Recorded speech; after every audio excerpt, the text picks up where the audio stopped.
मैं नरेश मजोत्रा, डीएफओ रामनगर। आज forest fire के लेटेस्ट अपडेट के लिए आपको जानकारी एट प्रेजेंट जब हम ये बात कर रहे हैं, तो इस समय सिर्फ एक फॉरेस्ट है जो हमारा सुनारा फॉरेस्ट में आग लगी है, जो कि हमारा नॉर्थ रेंज में पड़ता है। उसके अलावा जितनी भी फायर लगी, पिछले 2-3 दिन काफ़ी फायर के इंसिडेंट हुए, वो सारे अंडर कंट्रोल हैं।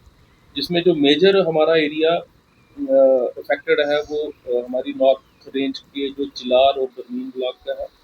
और इस तरफ साउथ रेंज में हमारा ब्लान, उसके बाद मालती कुदक, ये वाली जो बीट्स हैं ये ज़्यादा अफेक्टेड है।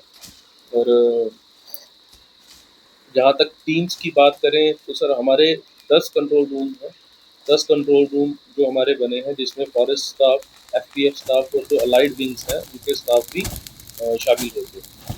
तो इस समय 24/7 हमारा सारा का सारा स्टाफ, आग लगी हो आग नहीं लगी हो, वो फील्ड में होता है। देखो, आग लगने के बाद जब हम आग बुझा देते हैं तो उसके बाद भी आग कई बार रीअकर हो जाती है। और जैसा कि हवा का आपने पूछा, तो हवा इसमें इम्पॉर्टेंट रोल प्ले करती है कि आग बुझने के बाद अगर हवा चलती है तो अगर छोटी भी चिंगारी साथ के जंगल में जाती है तो वहाँ भी आग लगती है। तो ये तो हो गया आग का स्टेटस। एट प्रेजेंट हमारे एक ही आग चल रही है, बाकी सारी अंडर कंट्रोल है। लेकिन आने वाले 1-2 दिन काफ़ी क्रूशल है, बिकॉज अभी कोई फोरकास्ट है नहीं। तो जैसे ही ये टेम्परेचर 40-42 के ऊपर हवा में जो हमारी नमी कम होती है, तो ये आग लगने के चांसेस बढ़ जाते हैं। तो जहाँ तक सहयोग की बात है, वो हमारा मिक्स ही रहता है। कुछ जगहों पे हमें पब्लिक का अच्छा सपोर्ट मिलता है, कुछ जगहों पे कम भी मिलता है। लेकिन उसके बावजूद भी हम सभी पब्लिक जो सपोर्ट करती है उनका धन्यवाद भी करते हैं। और बाकी पब्लिक को भी हम आग्रह करते हैं कि फॉरेस्ट फायर में ज़्यादा से ज़्यादा अपना योगदान दें। खासकर अगर कुछ नहीं कर सकते तो कम से कम जैसे ही फायर लगती है, जो नियरेस्ट हमारा कंट्रोल रूम है, वहाँ पे आप सूचित करें।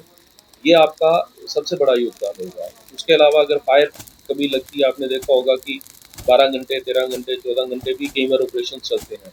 तो उसमें अगर आप लोगों को हमारे स्टाफ को कि 12-14 घंटे काम करना काफ़ी मुश्किल हो जाता है। अभी जैसे मेरी कुछ जगहों पे बात हो रही थी कि कई बार स्टाफ बीमारी की हालत में भी, बुखार हो जाता है तो भी वो कंटिन्यूसली काम करते रहते हैं। तो उनकी सेफ्टी का ध्यान रखते हुए हम सारे ये ऑपरेशंस कर रहे हैं। लास्ट में लोगों से यही अपील रहेगी, हमारी जो लोकल एडमिनिस्ट्रेशन से भी ये अपील रहेगी कि ज़्यादा से ज़्यादा ये मेरा मैसेज लोगों तक पहुँचाएँ। और खासकर जो जानबूझ के आग लगाते हैं वो नहीं लगानी चाहिए। जो कूड़ा जलाते हैं अपने आंगन में, जब रात को आप चूल्हा जला के अंदर जाते हैं तो उसको आप बुझा के जाएं। अगर बीड़ी सिगरेट को अच्छे से मतलब बुझा के आप फेंकें, तो इस तरीके की आप सावधानियां बरत सकते हैं। तो मेरा यही आग्रह रहेगा।